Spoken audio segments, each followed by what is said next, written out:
Peço aos irmãos que abram em Efésios,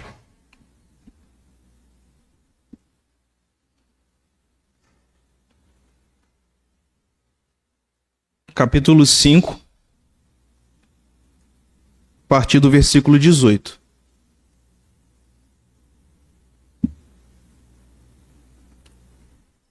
Vamos ler de forma alternada.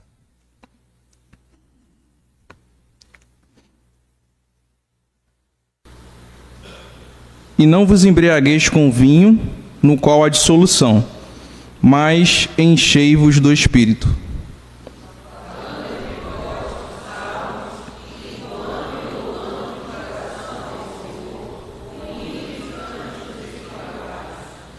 Dando sempre graças por tudo ao nosso Deus e Pai, em nome do nosso Senhor Jesus Cristo. Juntos. Sujeitando-vos uns aos outros no temor de Cristo. Senhor Deus, nessa manhã te pedimos, clamamos a Ti, que a presença do Teu Espírito Santo esteja entre nós, nosso Consolador, nosso Senhor, nosso grande guia nessa jornada que temos que caminhar aqui, ó Deus, nessa terra. Que o Teu nome possa ser exaltado nessa manhã. Que a Tua palavra possa tocar nos corações naquilo que cada um necessita ouvir. Assim como o Senhor tocou em meu coração durante essas meditações, essas reflexões na Tua palavra. Te louvamos nessa manhã, em nome do Teu Filho amado Jesus. Amém. Podeis sentar, irmãos.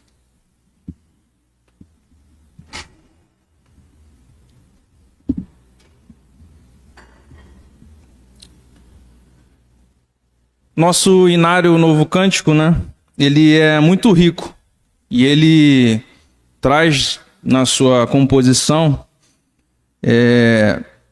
hinos dos mais variados possíveis. Se você notar no nosso Inário cristão, né, Novo Cântico, ele começa os 21 primeiros cânticos aí falando sobre Deus. Tem lá os 2 primeiros faz uma doxologia, que é uma exaltação a Deus, né? Um deles até a gente leu um trecho agora aqui de manhã, né, com o irmão, que ele trouxe: justo é o Senhor em seus santos caminhos, bendito em todas as suas obras.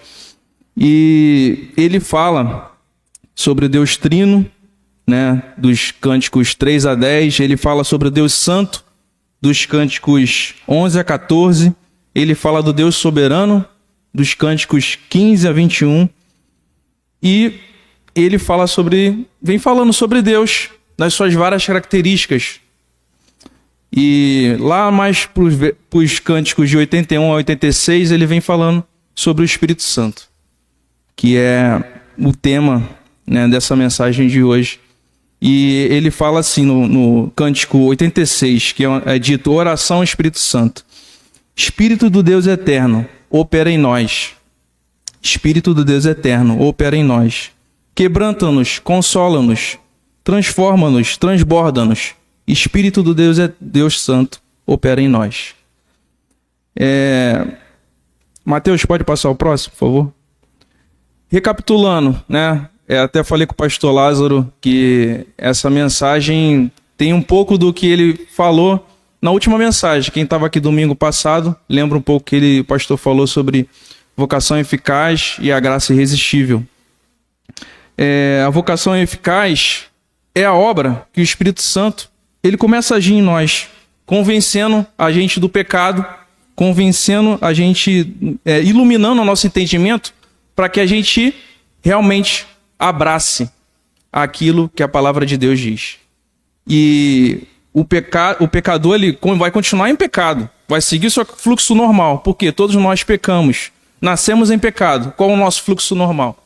Seguir em pecado, a não ser que haja uma obra do Espírito Santo, a não ser que haja essa vocação eficaz, esse chamado do Espírito Santo em nós. E ele ilumina nosso entendimento, oferecendo o que o pastor disse, que era essa graça irresistível. Uma graça que nos chama e a gente não consegue resistir. Uma graça que transforma e renova o nosso ser.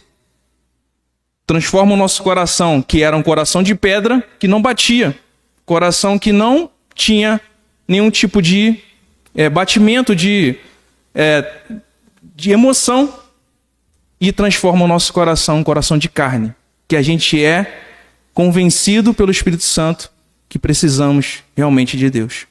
Isso é a graça irresistível de Deus.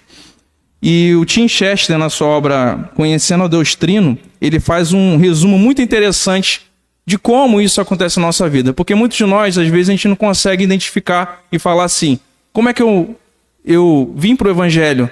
Foi uma obra de Deus, porque eu mesmo, pelas minhas forças, eu não ia vir. Então, como é que isso acontece? O Tim Chester ele tenta explicar isso. Ele fala assim, Deus apareceu ao seu povo com a indicação de uma forma humana. Deus apareceu em forma humana, como os profetas falavam. Ezequiel, ele viu uma figura humana, né, com formas humanas, embora não seja igualmente a gente, mas ele viu uma figura com formas humanas, talvez para que ele pudesse compreender, porque Deus é espírito, não podemos nunca compreender ele completamente. Mas Ezequiel viu ele nessa forma humana e o Espírito mediava essa presença entre o povo de Deus. Quando Jesus veio, enviado pelo Pai, Jesus nasce pela obra do Espírito Santo. E aí, no batismo, nós vemos a ação da Trindade. Quando o Pai fala lá do céu, esse é meu Filho amado, e o Espírito desce em forma de uma pomba. Jesus conduz o seu ministério pelo poder do Espírito. E ele segue todo o seu caminho andando pelo poder do Espírito. Cuida com o poder do Espírito. Transforma com o poder do Espírito. Salva pessoas com o poder do Espírito. Na cruz, o Pai entrega seu Filho para nos salvar. O Pai, com o poder do Espírito, ressuscita o Filho.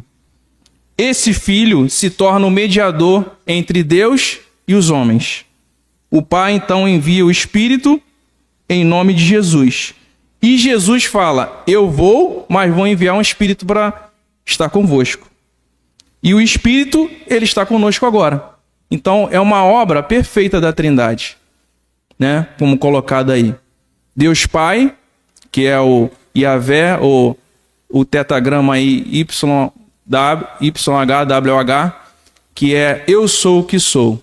Ou seja, também conhecido como muitas pessoas não gostavam de chamar ele assim porque achavam que era muito santo, então preferiam chamá-lo de Adonai, meu Senhor. E aí, ele é um Deus que é próximo. Ele não é igual aos outros deuses que estavam ao redor. Os deuses do Egito, que estavam muito distantes. Ou que eram deuses que nunca se tornavam com os humanos. Não, Yahvé ou Adonai é um Deus próximo. E aí, ele envia o seu Filho e fica mais próximo, que é o Emanuel, Deus conosco. Ele desce, ele já era um Deus próximo, diferente dos outros deuses. Quando ele desce e vem a nós como Jesus, ele fica ao nosso lado. Mas Jesus, ele fala algo interessante. Eu vou enviar alguém a vocês, que é o Consolador, o Paráclitos, o Guia, o Ajudador. Ele não só vai viver ao lado de vocês, ele vai viver dentro de vocês. Então, perceba essa ação de Deus. Ele vai cada vez mais se aproximando de nós. Cada vez mais ele vai indo da proximidade, diferente dos outros deuses, até ao nosso lado, até chegar dentro de nós, nosso coração. E essa é a ação que o Espírito ele vai fazendo em nós. Mas quem é esse Espírito? Vamos conhecer um pouco sobre esse Espírito? Pode passar o próximo, Mateus. O Espírito Santo, ele é Deus. Em nossos inários, como a gente cantou agora, várias coisas adorando a Deus, o Espírito Santo, ele também é Deus. John MacArthur diz que o Espírito Santo não é uma força impessoal, não é uma coisa, ele não é uma influência, ele não é uma energia, ele é Deus. Tem muita gente que pega o Espírito Santo e acha que compara, é uma energia entre pai e filho, que ali está o amor entre eles. Ele é muito mais que isso. Spurgeon fala uma coisa muito interessante sobre isso. Ele fala o seguinte: é comum, muito comum, o pecador se esquecer do Espírito Santo. Isso é loucura, é ingratidão. ele merece o melhor de nossas mãos, pois é bom, supremamente bom. Como o Espírito Santo é Deus, ele é essencialmente bom. Ele compartilha dessa tríplice atribuição de santo, santo, santo, né? Quando é exaltado lá no trono, santo, santo, santo, o Espírito Santo está ali presente. Ele tem uma perfeita pureza, uma verdadeira graça. Ele é a benevolência, lidando ternamente com a nossa obstinação. Ele sugere bons pensamentos, nos ajuda a alcançar boas realizações, conduz a bons resultados. Não há bem espiritual em todo o mundo do qual ele não seja o autor e sustentador. Ele é bom, seja como consolador, seja como instrutor, seja como guia, seja como santificador, seja como vivificador, seja como intercessor. Ele realiza as suas obras e cada ação é repleta do bem mais elevado. Aquele que se entrega à sua influência se tornam bons. Aqueles que obedecem seus impulsos fazem o bem. Então, hajamos como pessoas boas de acordo com a gratidão a esse Espírito Santo. Mas observe, muita gente menospreza, às vezes, o Espírito Santo como a terceira pessoa. E aí coloca a terceira pessoa como ordem de prioridade. Deus Pai em primeiro, Jesus em segundo, Espírito Santo em terceiro. Essa ordem não é uma ordem, né, como a gente fala, ordinal. Primeiro, segundo e terceiro. Isso é para a gente entender. Mas Pai, Filho e Espírito são um. O Espírito não é um mero poder, ou como muita gente fala, é uma pombinha só. Não, ele é Deus. E como Deus, a gente pode observar isso lá em Atos 5:3, que quando ocorre aquela situação que Ananias e Safira mentem sobre aquela situação, olha o que Pedro disse. Ele falou: vocês mentiram para o Espírito Santo. Versículo 3. E no versículo 4, ele fala: vocês mentiram para Deus. Então, note que o Espírito Santo é Deus. Batizamos as pessoas em nome do Pai, do Filho e do Espírito. O Espírito é Deus. Jonathan Edwards fala que o Espírito Santo é a divindade subsistindo em ação. Ele flui de Deus e revela esse prazer de Deus. E toda a essência divina subsiste nessa verdade de que o Espírito Santo é uma pessoa. Ele é uma pessoa divina. E daí temos que é o segundo ponto, que ele é uma pessoa. Como é que a gente pode denotar isso e entender isso, né? Deus enviou o seu Filho. E lá em Gálatas 4:6 diz que Deus enviou o Espírito do seu Filho aos nossos corações. Em João 15:26, Jesus diz: quando, porém, vir o Consolador, que enviarei da parte do Pai, o Espírito da verdade. Espera aí. Se em Gálatas Deus enviou seu Espírito como o Espírito do Filho, e Jesus diz que vai vir um Espírito com o Espírito do Pai, como pode existir essa relação entre Espírito do Filho e Espírito do Pai, se ele não for uma pessoa? Porque Pai e Filho são pessoa, logo o Espírito também é uma pessoa. Ele é Deus e é uma pessoa. É alguém que se relaciona conosco e entende as nossas preocupações. Tanto que em muitos momentos da Bíblia a gente vê o Espírito intercede por nós com gemidos inexprimíveis. Quem vai denotar gemidos inexprimíveis se não for uma pessoa? O Espírito é pessoa. O Espírito Santo também ele é regenerador, né? J.I. Packer e Alistair McGrath tem uma obra muito interessante que é Fundamentos do Cristianismo. Ele fala assim: o Espírito trabalha de maneira diferente, mas seu propósito é um só: edificar o corpo de Cristo para que os crentes cheguem à plenitude da perfeição. Ele vai agindo em nós, como acabamos de ver lá no início, na recapitulação, vai agindo em nós de forma que ele vai regenerando a nós e vai fazendo com que a gente fique cada vez melhor, cada vez mais parecido com Cristo. Essa é a ação dele. O Espírito, ele ressuscitou a Cristo. Com o mesmo poder que ele ressuscitou a Cristo, ele nos ressuscitou da morte, do pecado, para que nós vivêssemos em novidade de vida. O Espírito Santo, ele é alguém que atua na nossa conversão. Esse mesmo poder, essa mesma pessoa está aqui conosco hoje. Está aqui conosco falando aos nossos corações. Está aqui conosco pegando essa palavra e aplicando naquilo que nós precisamos mudar, naquilo que nós precisamos renovar. E ele está, não só nos regenerou quando nos salvou, mas está regenerando a gente diariamente nas nossas ações, nosso modo de falar, na nossa maneira de agir. O Espírito Santo, ele faz em nós uma mudança de vida. Tanto que você vê pessoas realmente convertidas e você fala, muitas delas, nossa, essa pessoa mudou. Por quê? É a ação do Espírito Santo.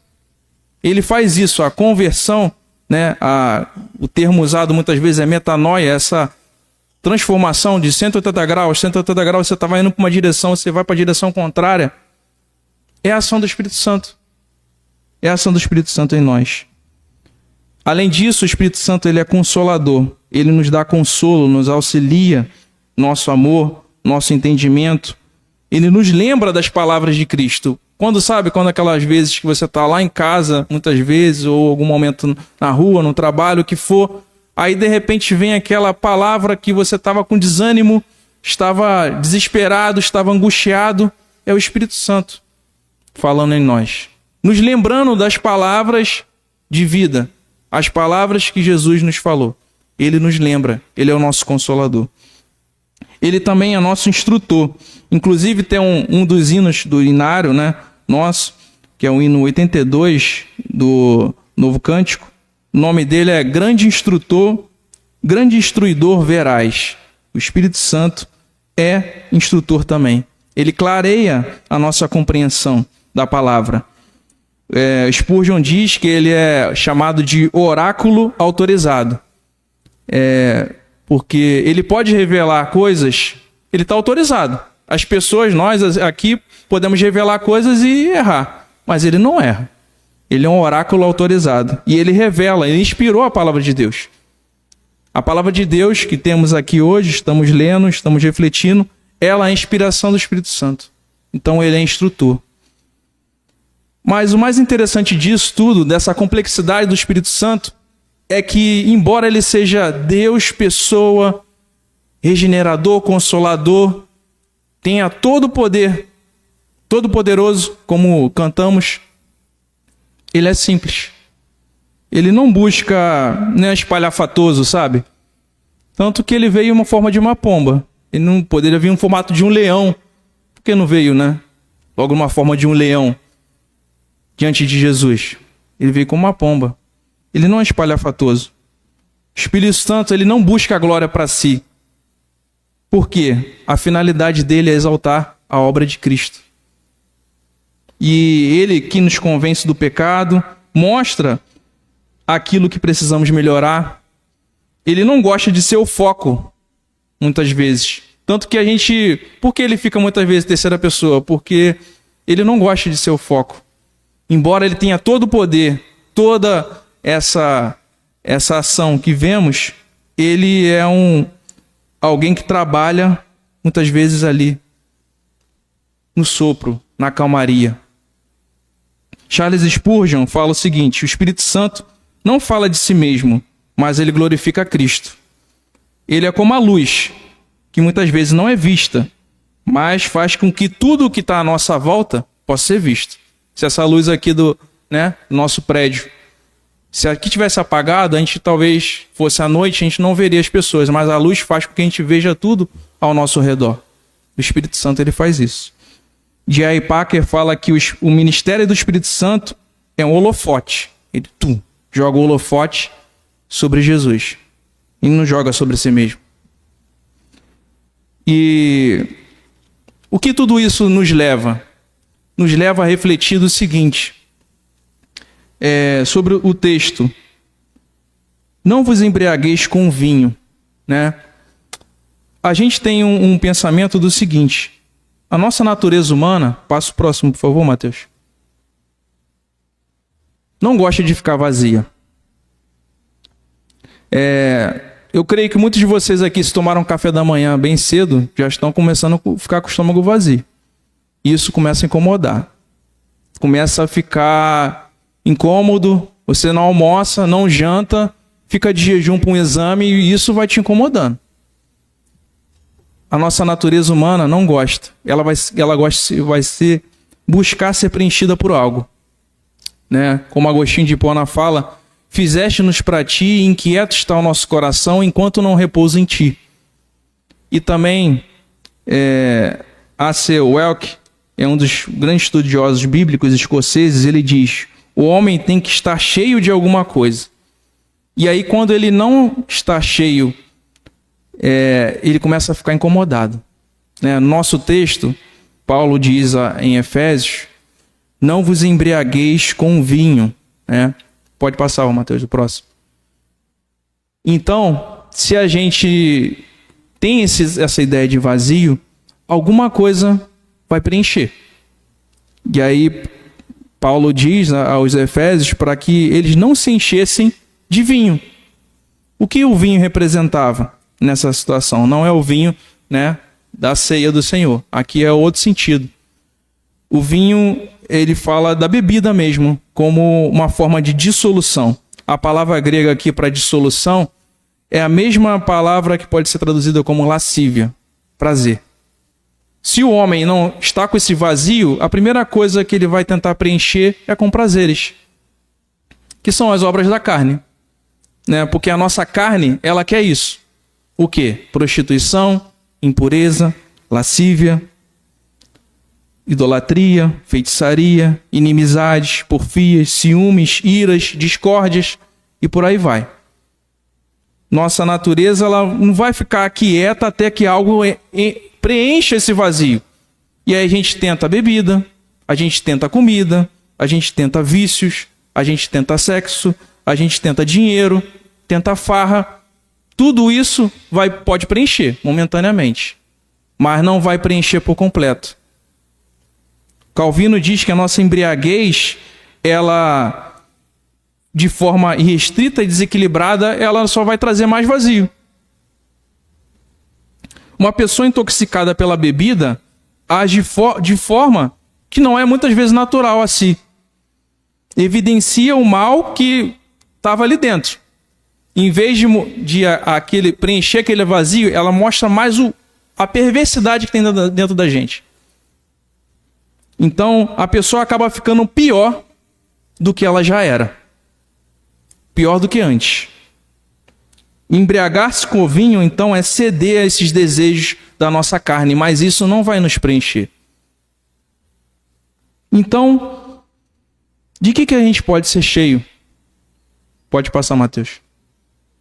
O Santo Espírito habita no verdadeiro cristão, e isso é maravilhoso. Esse mesmo Deus, pessoa, ele habita dentro de nós, ele entra dentro de nós e preenche esse vazio da forma completa.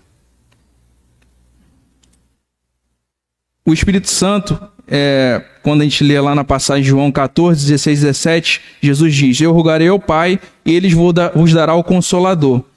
E esse Espírito da verdade que o mundo não pode receber, porque não vê nem o conhece, vós conhecereis, porque ele habita convosco, estará em vós.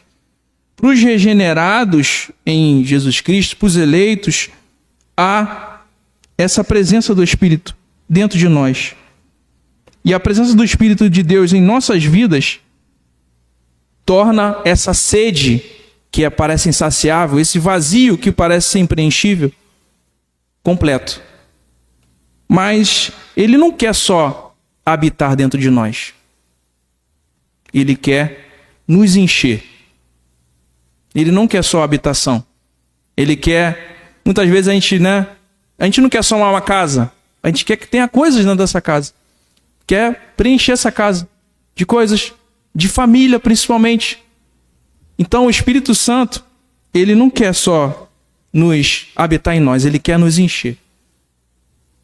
E aí, Pode passar o próximo, Mateus. O que é enchei-vos do Espírito? Os prazeres que muitas vezes a gente busca nas coisas, eles são completos com o Espírito. Aquilo como a bebida, eu falei, ela faz com que o nosso mal, ele saia cada vez mais, o Espírito Santo é o contrário. Quando ele preenche, ele faz com que as coisas boas saiam cada vez mais. E aí daí que vem o fruto do Espírito. Amor, alegria, paz, longanimidade, benignidade, bondade, fidelidade, mansidão, domínio próprio. A ponto de que fomos enchendo do Espírito, a gente vai, dia após dia, sendo preenchidos pelo fruto. E isso, a gente observa que ninguém é cheio do Espírito por conta própria. É Ele que vai nos enchendo. A gente tem que fazer igual aquela viúva de Sarepta, quando lá Elias foi operar aquele milagre. Ela traga vasilhas que o azeite não vai parar de fluir. Então, o que a gente deve fazer? Traga as vasilhas, leia a palavra de Deus, ore, e o Espírito Santo ele vai enchendo, vai enchendo, vai enchendo. É a ação dele em nós. Então, enchei-vos, se você observar esse verbo, é uma ação contínua. Não é encha-se e pronto. Não. Todos os dias, continuamente, vai se enchendo do Espírito, vai se enchendo do Espírito cada vez mais. Como? Abrindo o coração para isso. Abra o coração. Espírito Santo, encha meu coração. Encha-me cada vez mais. Encha-me da tua presença. Encha-me do teu fruto. John Stott diz que deixar-se encher do Espírito não é opcional. É uma coisa que a gente obrigatoriamente tem que fazer. Porque a plenitude do Espírito não é um privilégio só para uma elite, só para pastores, para diáconos, para presbíteros, para pessoas que têm algum cargo na igreja. É para todos nós. Está à disposição do povo de Deus. Todos nós temos que ser preenchidos pelo Espírito Santo. Cada vez mais. E cada vez mais que a gente vai se enchendo do Espírito, isso vai trazendo alguma coisa em nós. Que é o próximo ponto aí que a gente vai ver. Pode passar, Mateus. O que ser cheio do Espírito gera em nós? Primeiro, comunhão. Falando entre vós com salmos, né, como vemos aí no versículo 18. Por essa razão, encham-se do Espírito, falando entre vós com salmos. Então, quem vai se enchendo do Espírito, ele vai falando cada vez mais de salmos. Salmos, se a gente observar, ele é uma mini Bíblia dentro da Bíblia, né? Por quê? Ele fala de louvor, fala de lamento, fala de ação de graças, fala de súplica, fala de confiança, fala de sabedoria e por aí vai. Os salmos, a gente aprende a se relacionar com Deus e com o nosso próximo. A gente vai tendo essa comunhão. A nossa adoração pública, ela fica muito mais abençoada quando cantamos salmos. Vocês veem, observem, a gente cantou hoje aqui vários salmos. Podemos orar, inclusive, usando esse salmo. Orar, muitas vezes a gente está ali sem inspiração para orar, a gente pega, abre os salmos ali e pega aquele salmo ali e ora aquele salmo. Então, a partir do momento que a gente vai se enchendo do Espírito, a gente vai tendo essa maior comunhão com Deus, com a palavra. Segundo, isso vai trazendo adoração. Entoar louvores e louvando a Deus de coração. A gente ama cantar, né? Cristão ama cantar. Mas cantar não é adorar. É diferente. A adoração precisa ser algo que vem do coração. Né? Como a gente lê lá em Mateus 15, 8, Jesus chama a atenção porque ele fala: esse povo me honra com os lábios, mas seu coração está longe de mim. O pessoal cantava, mas não adorava. Cantar é diferente de adorar. Então, nossa adoração não é produto de uma efervescência extravagante. Sabe, um efervescente que a gente bota lá? daqueles famosos aí. Joga lá no copinho e depois parou. Adoração não é isso. Jogou lá um negócio, pulou, gritou, saiu dali da porta da igreja e já está fazendo tudo besteira. Isso não é adoração. Adoração vem do íntimo, vem do coração. Em João 4, 23 e 24, vemos a adoração que Deus quer. Os verdadeiros adoradores me adorarão em espírito e em verdade. Importa que esses adoradores adorem dessa forma. Isso é adorar de coração. John Piper diz que adorar em espírito é o contrário de adorar de maneira externa. É o contrário de formalismo, do tradicionalismo vazio. Adorar em espírito e verdade é baseado no entendimento de quem Deus é. A partir do momento que a gente entende quem Deus é, a gente vai adorar Ele da maior forma possível. Deus é maravilhoso. Deus é grandioso. Deus é soberano. A adoração precisa ter coração, mas precisa ter também cabeça. Coração e entendimento. Porque senão a gente vai... Verdade sem emoção, a gente é uma igreja fria, morna, cheia de admiradores só artificiais. Mas também emoção sem o entendimento vai produzir agitação. Pessoas superficiais, que não têm essa profundidade. Então, é as duas coisas. Coração e entendimento. Isso é verdadeira adoração. Quando vocês observam que determinadas denominações, às vezes, têm muita emoção, mas não tem o entendimento. E às vezes, muito aqui dentro do nosso meio, temos muito entendimento, mas às vezes não tem o coração. É as duas coisas agindo juntas. E essa é a verdadeira adoração. Terceira coisa que vai produzir também, ser cheio do Espírito, é a gratidão. Um espírito que murmura não é compatível com o Espírito Santo. Um espírito murmurador. Reclama o tempo todo. Cristão cheio do Espírito não está cheio de queixas. Todo o tempo a gente vai se queixar. A gente vai ter uma hora que a gente pode debater, questionar. Mas a todo tempo, só murmuração, só reclamação. Isso não é um coração cheio do Espírito. Em 1 Tessalonicenses 5,18 diz: em tudo dai graças, porque essa é a vontade de Deus em Cristo Jesus. Damos graças a Deus Pai, porque esse Espírito nos compeliu a isso, entregando seu Filho. Não devemos ter limite de tempo, né? Dando sempre. Não tem limite de tempo, não tem limite de extensão. É sempre. Devemos regozijar e agradecer a Deus pelo sacrifício de Cristo continuamente, todos os dias, acordando. Obrigado, meu Senhor, por mais um dia. Sou grato a Ti, porque o Senhor me concedeu mais esse dia.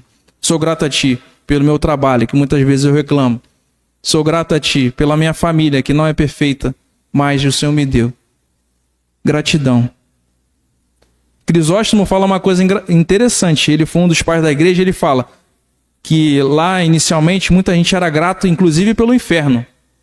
Porque ele é uma ameaça que deixa a gente alerta. Opa, se eu não seguir esse caminho aqui, pode se colocar no inferno. Então é um extremismo, né? Mas devemos ser gratos a Deus. Gratos sempre por tudo aquilo que Ele tem feito por nós. E quarto lugar, quem é cheio do Espírito procura servir, sujeitar-se uns aos outros. Isso revela uma constante preocupação com o sentimento e bem-estar dos outros, principalmente conosco aqui na nossa fé, com os nossos irmãos. Motivo de honra e respeitar o outro não deve ser porque, ele fez tal coisa para mim, então eu vou fazer tal coisa para ele. Não. O motivo deve ser porque a gente quer ficar mais parecido com Cristo. Cristo curou muitas pessoas que não voltaram nem para agradecer. Cristo fez milagres por pessoas que não foram salvas.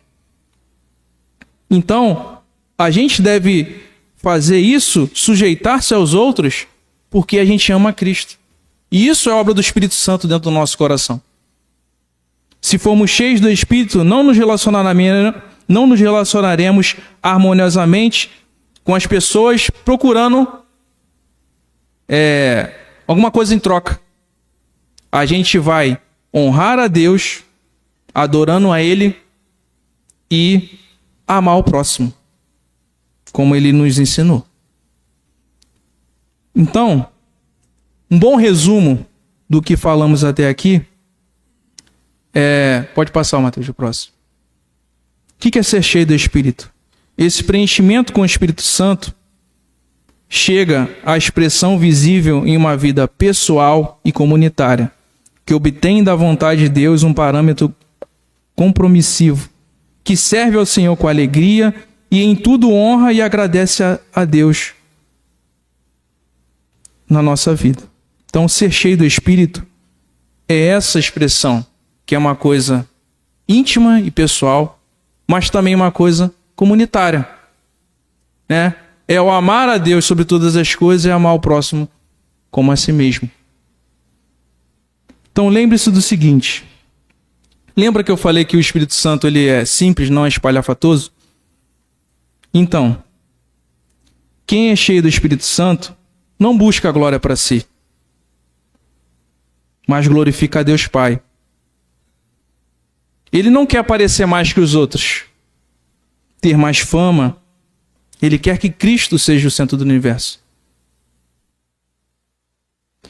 Ele não quer ser o centro das atenções, mas ele quer que Cristo seja a maior notícia do mundo. Ele não quer ter o relacionamento meramente em prol da fama dos outros. Ele não quer reconhecimento dos outros. Ele quer que Cristo seja reconhecido por todos. Quem é cheio do Espírito Santo, no fim das contas, cada vez mais desaparece, porque ele quer que Cristo cresça. Essa é a ação de ser cheio do Espírito. Para encerrar, algumas aplicações para a nossa vida. Falemos e vivamos a palavra de Deus diariamente. Todos os dias a gente deve ler a palavra, amar a palavra de Deus realmente. Não só ler como ler um livro comum, mas meditar realmente naquilo que está sendo falado ali. E pedir realmente, Espírito Santo, fale ao meu coração aquilo que o Senhor quer me ensinar hoje. Segundo, louvemos ao Senhor com nossas vidas e em todo o nosso tempo. O louvor e a adoração não deve ser só aqui nesse momento aqui, hoje, como fizemos aqui nessa manhã, como fazemos domingo após domingo, mas deve ser um estilo de vida. Então, louvemos ao Senhor com as nossas vidas. Terceiro, sejamos gratos a Deus, gratidão. Sejamos gratos a Deus Pai, a Deus Filho, a Deus Espírito Santo, sempre e por tudo. Tem coisas que aí vai ser difícil a gente ser grato. Poxa, Senhor, sou grato a Ti, e muitas vezes perdi meu emprego, roubaram meu carro e outras situações. Mas sou grato porque perdi meu emprego, mas o Senhor vai abrir uma porta melhor. Roubaram meu carro, mas eu estou em vida, porque muitas vezes roubam e assassinam. Então, temos motivos para ser gratos, mesmo em meio às dificuldades. É difícil, não estou dizendo que é fácil. Mas Deus, Ele quer falar isso conosco. Quarto, sirvamos ao próximo com amor e dedicação, assim como Cristo fez.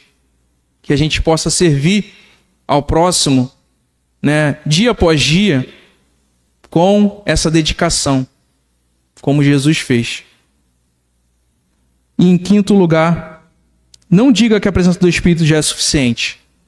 Ele quer nos encher mais. Não tá bom ainda. Tá bom quando a gente já estiver lá na glória, né? Que a gente vai estar junto com Ele. Mas a cada dia que a gente estiver aqui, a gente pode encher um pouquinho mais.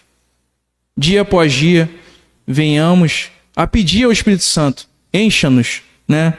Como aquele louvor que eu falei lá no início, que é o louvor 86, que diz: Espírito de Deus eterno opera em nós, Espírito do Deus eterno opera em nós, quebranta-nos, consola-nos, transforma-nos, transborda-nos. Espírito de Deus eterno opera em nós. Que esse possa ser nosso pedido, nossa oração nessa manhã. Que o Espírito de Deus possa encher o nosso coração cada vez mais dessa presença sublime e que a gente possa ter essa experiência verdadeira com o Espírito Santo, que vai muito além do que a gente possa imaginar. Amém?